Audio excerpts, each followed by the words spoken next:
Les damos la más cordial bienvenida a Entérate, el espacio de difusión de las actividades institucionales, académicas y de actualización del Tribunal Electoral del Poder Judicial de la Federación.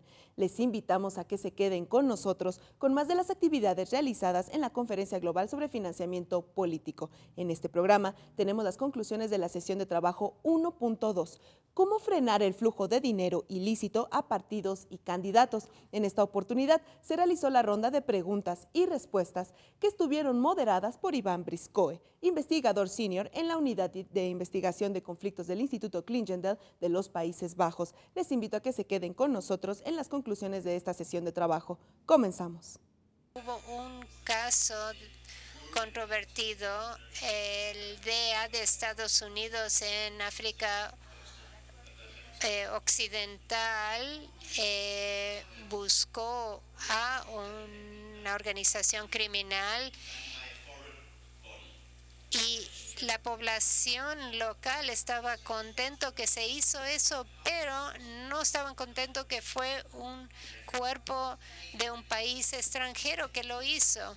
Y entonces hay otro ejemplo en Kenia, donde los tribunales trajeron cargos contra los delincuentes de Somalia, pero no pudieron responder suficiente por los problemas de las fronteras y trabajar en ambos lados de las fronteras. Bueno, acerca de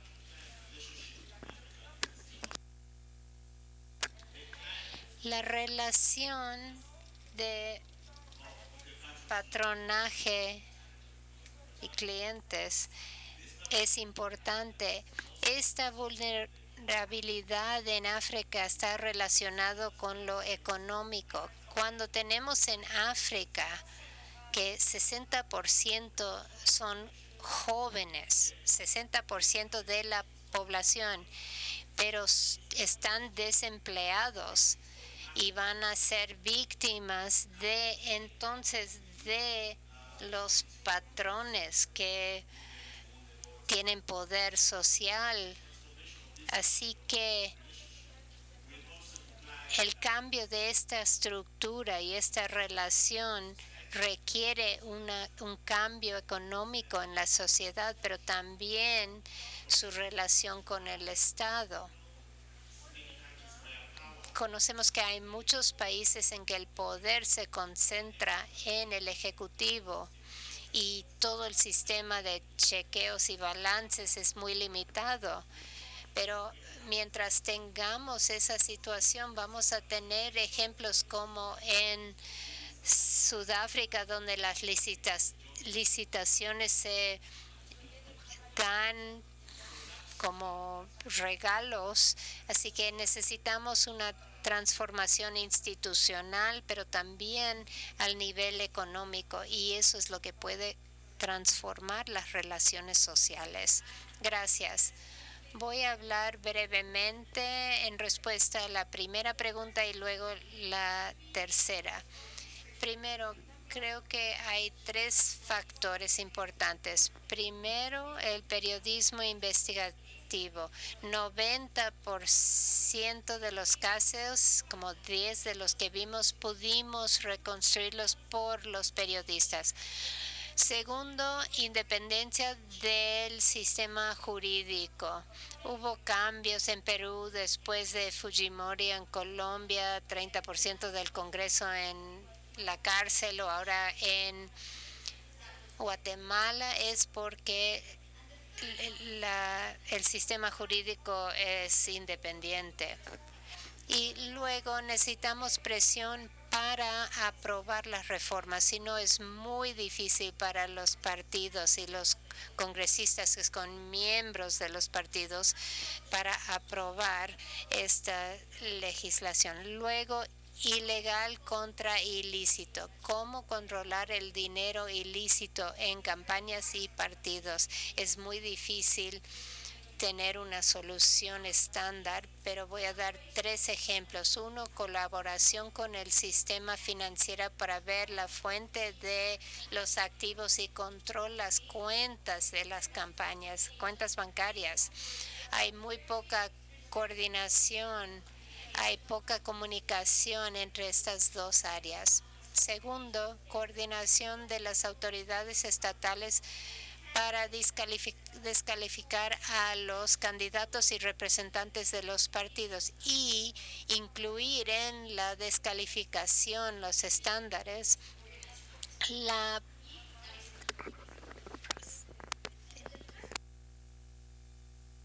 y tercero, que es el problema principal y es algo que todos tenemos que considerar, y especialmente en los países en desarrollo, es que dado que las economías tienen un sector grande informal, muchas de las contribuciones al nivel local especialmente son en efectivo, y controlar esto es muy difícil. Monitorear esto es muy difícil. El crimen organizado sabe que si los van a rastrear a través del sistema económico, entonces van a dar efectivo. Luego, observación en el nivel local sería importante, y los observadores electorales colaboran con los ONGs y trabajan con el Estado para, reconocerlo. No es completo, pero es un ejemplo de lo que se puede hacer. Bueno, entonces, preguntas del público. Empiezo aquí con este señor aquí y luego Luis. Me llamo Jagdeep Chokat, trabajo con una organización cívica en la India. El título de esta sesión me confunde porque se habla mucho del crimen organizado, como si el crimen organizado fuera algo diferente de la política. Este es un comentario en serio, porque en la India, donde tenemos elecciones enormes, hay muchísimos casos en que los candidatos generan el dinero ilícito y lo usan para elecciones, pero no hay crimen organizado en este caso. No hay un sindicato. Y luego los partidos políticos buscan. Si vemos la información publicada, 80-85% del ingreso de los partidos viene de fuentes no conocidas. Si no se conoce cuál es la fuente, ¿es legítimo o es ilícito?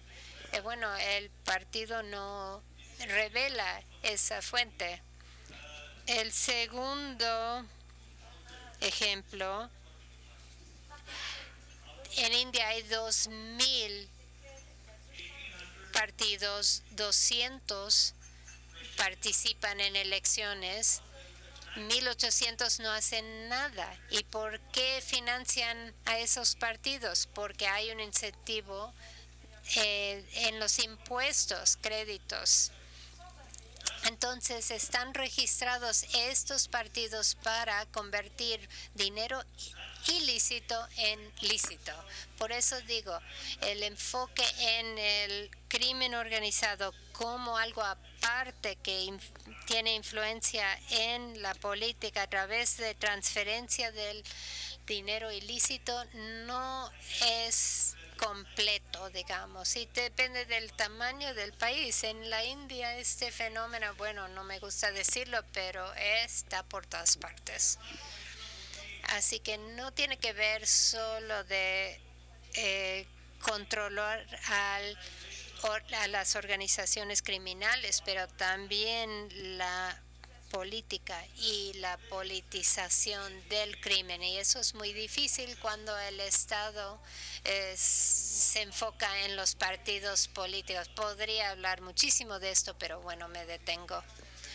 Muchas gracias. Sería bueno si tomamos preguntas para que la mesa pueda responder, Luis. Mi pregunta es para Robert principalmente. Tal vez Mark nos podría dar alguna idea también. Mencionaste el acta Dodd-Frank y también el proceso Kimberly acerca de los diamantes.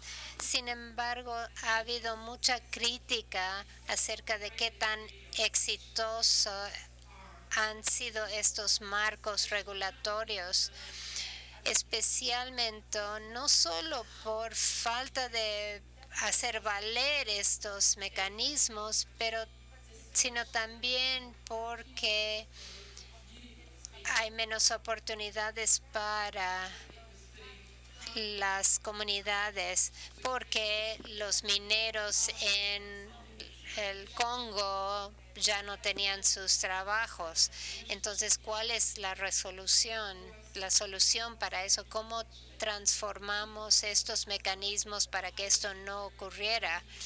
¿Es posible o cómo mitigamos estos resultados negativos de estos marcos regulatorios?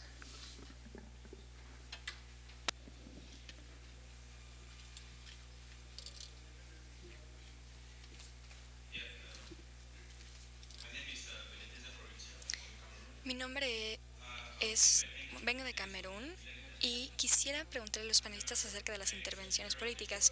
Mi pregunta va directamente para Mr. Robert Geringe de Kenia. Vengo de un contexto bastante parecido, por lo tanto entiendo, como usted mencionó, que hay un abuso de recursos, particularmente cerca de las elecciones. Así que quisiera que nos dijera, ¿cuál es tu opinión, su opinión, sobre los mecanismos que se podrían utilizar para evitar que estos estados apoyen a los políticos, especialmente los corruptos? Gracias.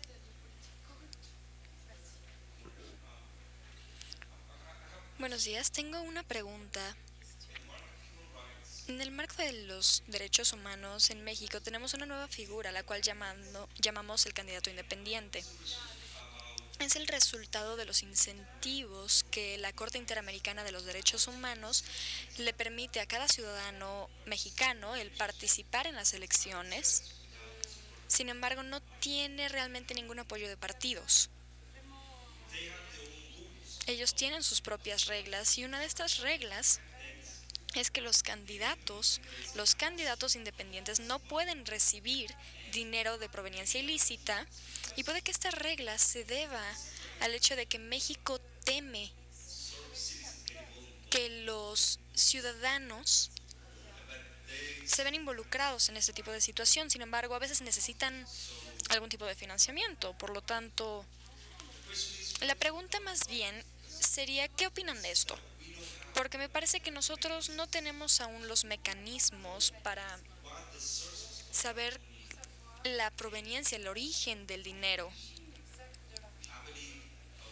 Y me parece que su experiencia y su conocimiento en perspectiva mundial sería ¿qué opinión tienen sobre lo que nosotros estamos viviendo ahora?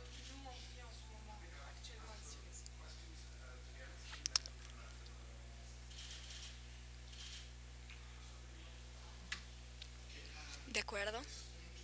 Voy a responder.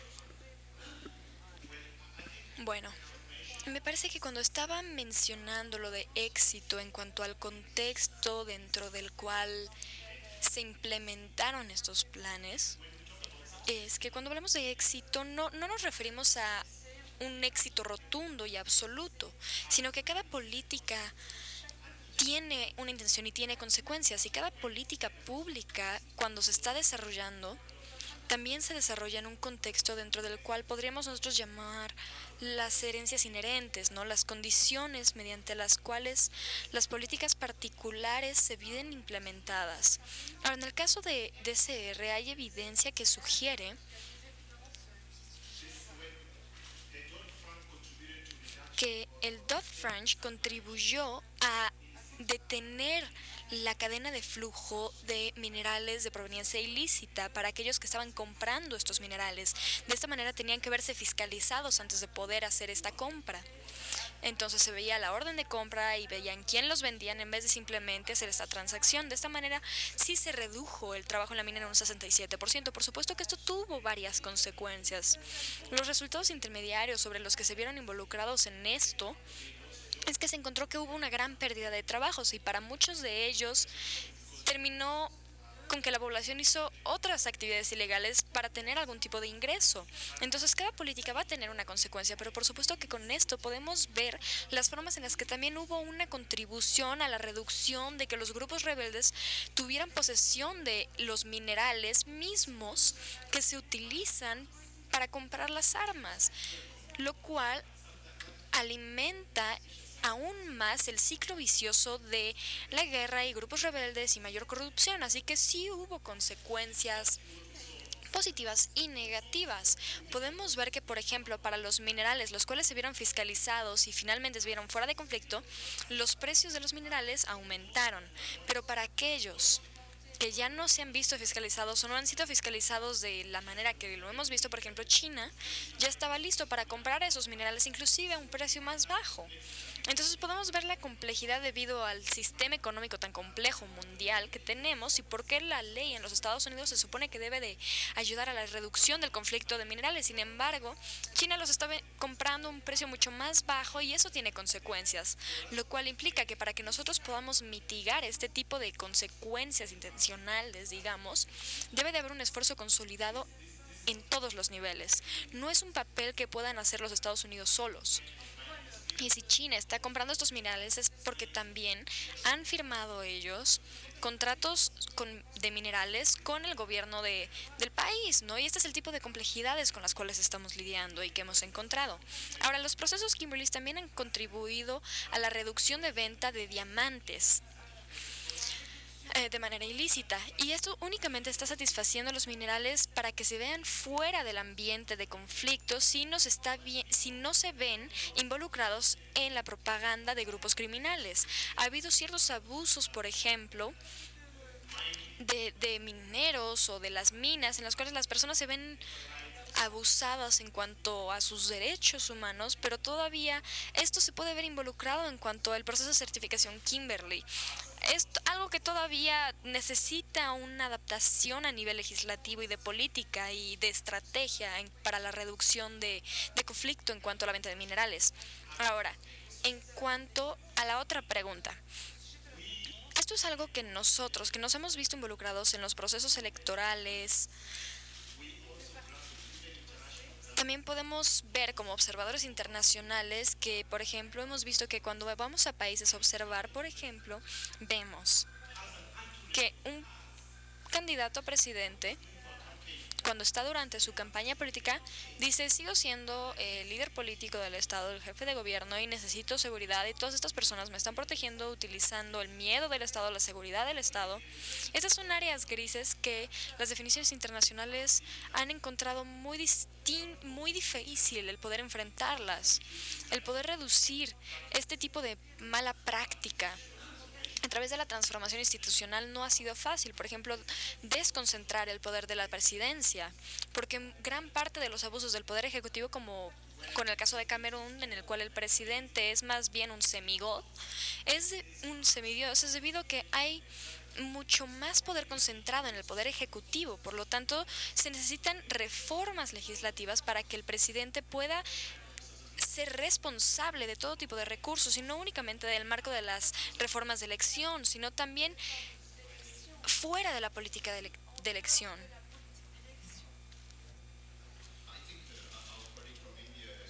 Me parece que nuestro colega de India dio con el clavo al describir las políticas de las organizaciones criminales y de la politización. Me parece que describió muy bien lo que está sucediendo. Yo quisiera, sin embargo, añadir que si vemos analíticamente casos individuales, podemos descubrir distintos papeles. Los papeles tienen diferentes papeles en estas relaciones. Y si uno se enfoca o observa, por ejemplo, el levantar cargos en contra de la no sé, de la compra de protección en algunos casos. Es un área borrosa o gris en muchos casos y me parece que aún así podemos hacer una distinción de los papeles y uno de estos es que los políticos quieren por lo menos en la superficie verse limpios.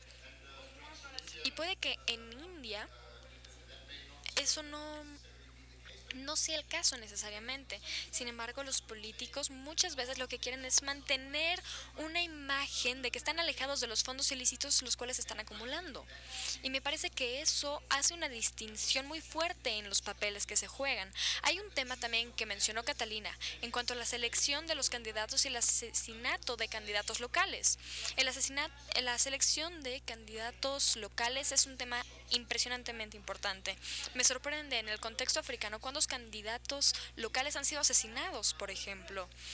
En el caso de es muy difícil ver, por ejemplo, cómo suceden estos asesinatos. Hay golpes de repente en el que hay un asesino a sueldo, los cuales están vinculados con otros procedimientos o cambios. Estas son actividades de tipo de mafia, las cuales son muy difíciles de distinguir. Por lo tanto, esta selección y eliminación de candidatos, particularmente a nivel local, es algo que se debe de investigar. Otro problema que vale la pena investigar en el contexto es el papel de la seguridad privada. El papel que juegan los grupos de la mafia, por ejemplo, para tener los operativos de seguridad privada como una guía legítima para arreglar sus actividades ilícitas y proporcionan protección. Proporcionan una forma legítima y legal de protección armada para los políticos para de esta manera quitar también la seguridad y los agentes de seguridad del sector público. Me parece que lo que estamos viendo en muchos niveles es una evolución de relaciones sumamente complejas de crimen y política. Fue un excelente fin porque justamente yo quería hablar sobre esto, la evolución de los diferentes tipos de relaciones entre el crimen y la política. También quería hablar un poco y volver a hablar sobre lo que nos mencionó nuestro compañero de India. Me parece que aunque lo que mencionó es cierto, lo que nosotros hemos observado es que la relación entre el crimen y la política cambia y tiene tantas formas y colores que es muy difícil ver. Les voy a dar un ejemplo de cómo cambió, por ejemplo, en el caso de Colombia en los últimos 25 años. Un ejemplo, el primer escenario, el Poder Ejecutivo. Pagan muchísimas cantidades de dinero, altísimas, para de esta manera poder financiar la campaña presidencial del candidato. Un presidente casi lo enviaron a la cárcel por haber recibido mucho dinero en efectivo del cartel de drogas. Así que esto es para la campaña presidencial. Otro ejemplo. Como estaban mencionando, yo soy un líder de organización criminal y voy con un líder político y vamos directamente, ¿no? Tenemos el caso de Pablo Escobar, quien era de candidato a Congreso y él pasó de ser líder de narcotráfico a candidato a Congreso. Ahora tenemos a los congresistas, hombres o mujeres en la política, ¿no? En vez de ir directamente con el participante, lo que vamos a hacer es financiar al Congreso. Es el escenario en el que les mencioné que tenemos un 30% de nuestros congresistas en la cárcel debido a este tipo de dinero ilícito. Ahora, otro escenario es obviamente que tenemos una reforma de partido político para intentar evitar esta situación. Lo que intentamos hacer es apoderarnos de la municipalidad local y las secretarías y departamentos de Estado. Ahora, hay una gran participación a nivel local que está sucediendo. Ahora, tenemos muchos tipos de relaciones y es sumamente difícil decir únicamente que es un tipo de relación que está tomando lugar, son muchas. Ahora, las preguntas en cuanto a los candidatos independientes, me parece que antes que nada un enfoque sería el intentar limitar el número de candidatos, porque es sumamente difícil, por ejemplo, en el caso de Perú, que si los cuerpos electorales deben investigar un número de partidos políticos y candidatos exponencial, ¿no? Entonces poner un límite, establecer el límite, dar la oportunidad de candidatos independientes, pero sí establecer un límite para que de esta manera, de alguna forma, establecer un criterio sobre cómo hacerse un candidato independiente, ya sea con firmas, como es el caso de Colombia, o hay muchas otras formas para lograr ser un candidato independiente en el mundo. Pero de manera independiente, ya sea partidos políticos o candidatos los cuales se están estableciendo, me parece que es muy importante, antes que nada, limitar las contribuciones privadas para los partidos políticos y los candidatos. Lo segundo es evitar la recolección de fondos anónimos. Y lo tercero es una coordinación entre las unidades de inteligencia financiera y los cuerpos administrativos. Y esto lo estaba diciendo previamente. En muchos de las pérdidas de lavado de dinero nos hemos enfrentado a muchos problemas. Por ejemplo, en Honduras han trabajado oficiales públicos que han entrado en un caso de lavado de dinero en el cual tienen estas audiencias previas al juicio, en el cual se está dando una investigación antes de esta audiencia, en el cual están teniendo la oportunidad de poner sus bienes a nombre de otra persona para que de esta manera no haya ningún tipo de evidencia real y no pueda haber un castigo real al acusado, ya que si fuera cierto que no son suyas, pues no puedes realmente quitarles los bienes a las personas que no están siendo acusados. Ahora, en Guatemala, por ejemplo, los partidos políticos no se ven incluidos en la definición de las personas que están siendo expuestas públicamente. Por lo tanto, no se pueden investigar de manera pública los partidos políticos. Y esto es clave. Estas son áreas que son ejemplos sobre cómo podemos, no sé, es una receta, un ejemplo sobre cómo se puede lidiar con este caso. Muchas gracias, Catalina. Bueno, me dijeron que el almuerzo ya está listo, así que vamos a ponerle fin a esto. Simplemente quisiera mencionar los puntos clave que me parece que surgieron, como el papel de la economía mundial, el cual surgió en el caso de la OSD. Luego también, por ejemplo, de la red de organizaciones criminales en la parte de Sudáfrica y la venta de minerales, la cual se relaciona de manera cercana a muchos mercados latinoamericanos. Lo que dijo el caballero de India sobre las múltiples formas de ver crimen organizado en la política, me parece que todas son reales y lo reconocemos. Y por último, el papel tan importante y los casos ejemplares y mejor control que se ha visto en los partidos políticos. Solo quisiera terminar con una cita de Bertolt Brecht, el cual no es exactamente aplicable para este caso, pero que podría ser importante. Robert Dollar, cuando vas a la prisión, roba $1.000.000 y puedes, $1.000 millones y puedes crear un banco. Sin embargo, también con eso puedes crear un cambio. Pero bueno, eso sería todo. Por favor, disfruten su almuerzo y nos vemos aquí al final. Los esperamos en una próxima emisión de Entérate, con más de lo destacado de las actividades institucionales, académicas y de actualización del Tribunal Electoral del Poder Judicial de la Federación. Soy Roxana Noriega. Hasta la próxima.